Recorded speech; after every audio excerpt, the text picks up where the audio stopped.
নহয় মই জ্বলাওঁতে গৈছোঁ মই আছিলোঁ তাত মনে মনে চোৰৰ নিচিনা লুকাই ওলাই আছোঁ মই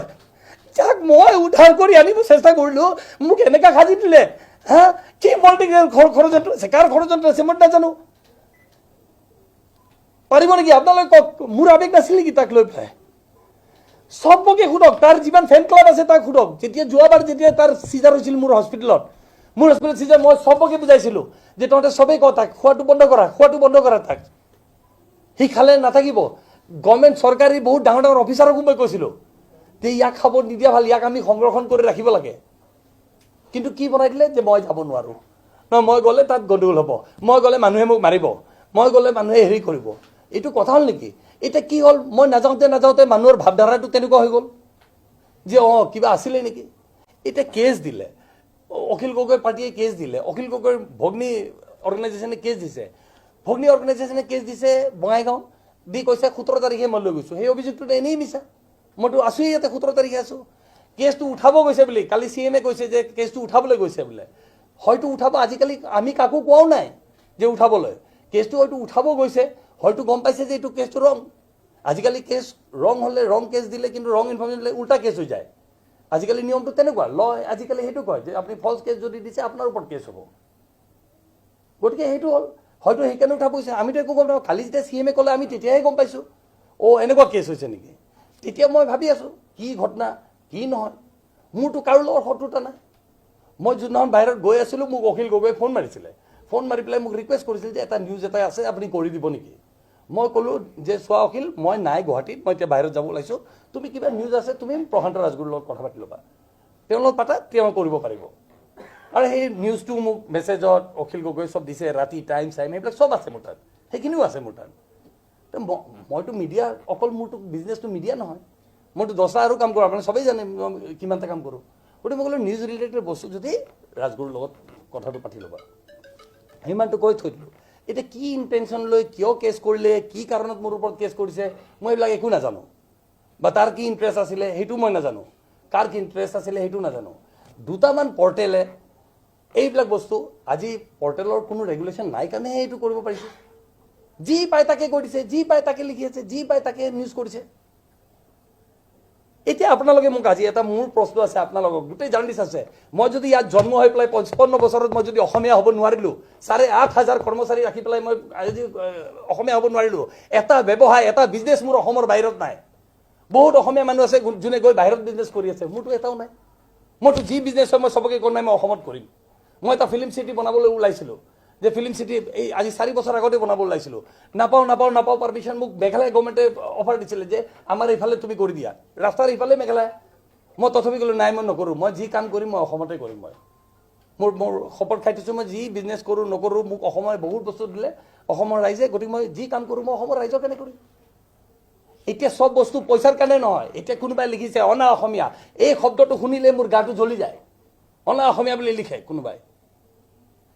মই আৰু কিমান প্ৰমাণ দিব লাগিব অসমীয়া হ'বলৈ 50খনৰ ওপৰত চিনেমা বনালোঁ গুৰুজনা মাধৱদেৱ শংকৰদেৱ চবৰ ওপৰত চিনেমা বনালোঁ জ্যোতিপ্ৰসাদ আগৰৱালাৰ ওপৰত চিনেমা এইবিলাক চিনেমাত পইচা বনাই নেকি কোনো প্ৰফিট নহয় যেতিয়া মই চিনেমা বনাইছিলোঁ তেতিয়া এটা চিনেমাটো প্ৰফিট হোৱা নাছিলে এই 50খন চিনেমাৰ ভিতৰত মোৰ পইচা যদি ঘূৰি আহিছে 3খন চিনেমাত ঘূৰি আহিছে মাত্ৰ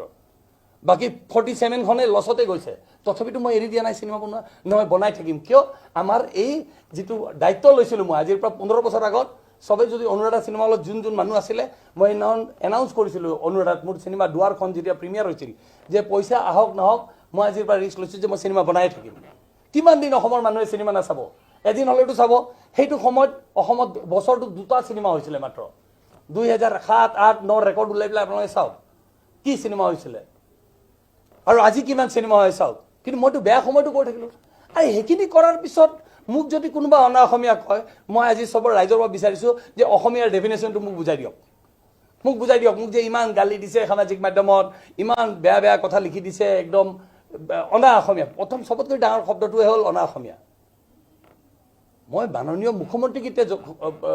সুধিব বিচাৰিছোঁ এই যে বাহিৰৰ পৰা এতিয়া আদানী আম্বানী ইয়াতে কাম কৰিবলৈ আপুনি মাতি আনিছে ইহঁতে অসমত পইচা ইনভেষ্টমেণ্ট কৰিব কিন্তু পিছত কি ইহঁতক অনা অসমীয়া বুলি ক'ব নেকি ইহঁতেতো এতিয়া ইনভেষ্টমেণ্ট কৰিবলৈ আহি আছে ইয়াতে অসমত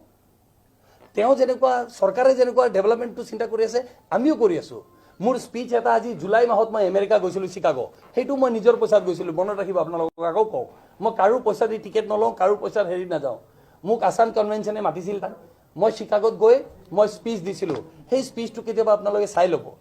মই তাত প্ৰবাসী অসমীয়াক মই কৈছিলোঁ যে আপোনালোকে অসমলৈ ঘূৰি আহক, আমি এটা নতুন অসম বনাই আছোঁ, এটা নতুন অসমৰ আমি প্ৰচেষ্টা চলাই আছোঁ, আৰু আগৰ নিচিনা অসম নাই। সেইটো চাওক, মই যদি মাতি আনি আছোঁ ইয়াত, আৰু মোকে যদি এতিয়া কয়, এতিয়া তাৰ ইয়াৰ আনচাৰ কোনে দিব মোক? তাৰমানে মই ইমানখিনি কৰি 55 বছৰ থাকিও ইয়াত জন্ম হৈ মই অসমীয়া হ'ব নোৱাৰিলোঁ। আচল কথাটো হ'ল সেইটোৱে। গতিকে কিছুমানে যি পায় তাকে লিখি দিয়ে, কিছুমানে প্ৰচেষ্টা কৰে সেইটো, কিন্তু কথাটো সেইটো নহয়। কথাটো মোৰ এই ইনভেষ্টিগেশ্যন যিটো হ'ব, মই চব ৰেডি আছোঁ। মইতো পুলিচক এতিয়া কোনোবাই লিখিছে বুলি গম পাওঁ যে পুলিচে আহি পেলাই কেনেকৈ হেৰি দিছে, লৈ যাওক, মইতো ৰেডি আছোঁ, মোক নিব নালাগে, মই নিজে গুচি যাম। এতিয়া মই নিজে যাম, এনেকুৱা থাকাতকেতো নিজে জেলত যাই পেলাই বহি থকা ভাল নহয়, যদি কিবা ক্ৰাইম কৰিছোঁ। সেনেকুৱাতো নহয়।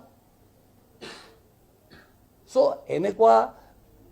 সাংবাদিক কিছুমান আছে, ইহঁতে এটা ক্ৰিয়েট কৰিব বিচাৰিছিলে, এনেকুৱা ইহঁতে ক্ৰিয়েট কৰিব বিচাৰে এনেকুৱা যে এই মানুহজন ভিলেন, ইয়াক অলপ ভিলেনটো বনাই দিয়া। গতিকে আজি সেইটোৱে পজিশ্যন হৈছে। মোৰ কি দুখ আছে, নে মই তাত আছোঁ, নে মই শ্যাম কানুৰ পাৰ্টনাৰ হয়, নে মই তাত প্ৰগ্ৰামটো, মই জুবিনৰ মই খবৰটো পাই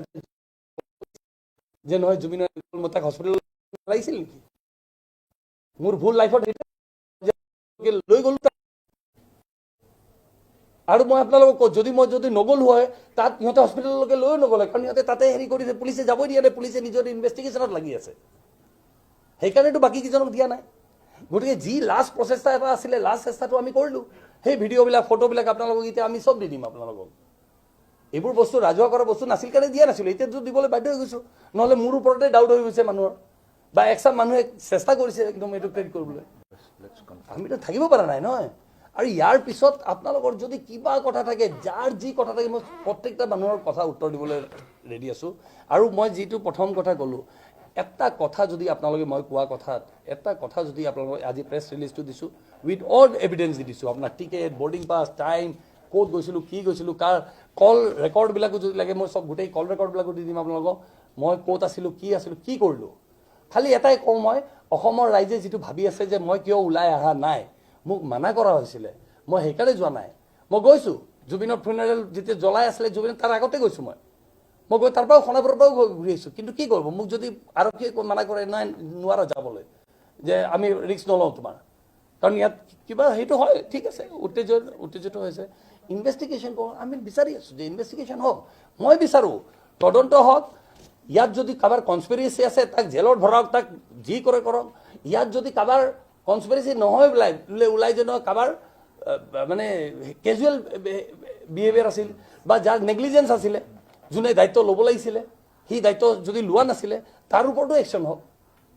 একশ্যন লওক। তাত সেইটোত ময়ো ছাপোৰ্ট কৰিম। মই হেৰুৱা নাই, মইতো জুবিনক হেৰালোঁ, আৰু জুবিনৰ নিচিনা মানুহ নাই। মই আজি আপোনালোকক আৰু এটা কথা কৈ দিওঁ, লাষ্ট জুবিনৰ কথা মই নক'লে নহ'ব দাদা, এইটো আজি মই কওঁ, এইটো প্ৰসংগত নহয়। 2003 বা 2004 কথা হ'ব, ষ্টেডিয়ামত এটা প্ৰগ্ৰাম পাতিছিলোঁ আমি, আৰু তাতে সেই কুণাল গাঞ্জাৱালা বুলি এটা গায়ক আহিছিলে। সেই কুণাল গাঞ্জাৱালা আহোঁতে তাৰ মেনেজাৰজনে আহি পেলাই মোক ক'লে, জুবিনে আগে গান গালে, তাৰপিছত কুণাল গাঞ্জাৱালাই গাব। সি আহি পেলাই মেনেজাৰটোৱে মোক ক'লে যে এই আৰ্টিষ্টটো মোক ঠিক কৰি দিয়ক, এই আৰ্টিষ্ট हमको ঠিক करके दीजिए। মই বোলো কিয়? কৈছে নে আমি চাইন কৰিম, ছনী বুলি এটা বিৰাট ডাঙৰ কোম্পানী তেতিয়া গান গোৱা।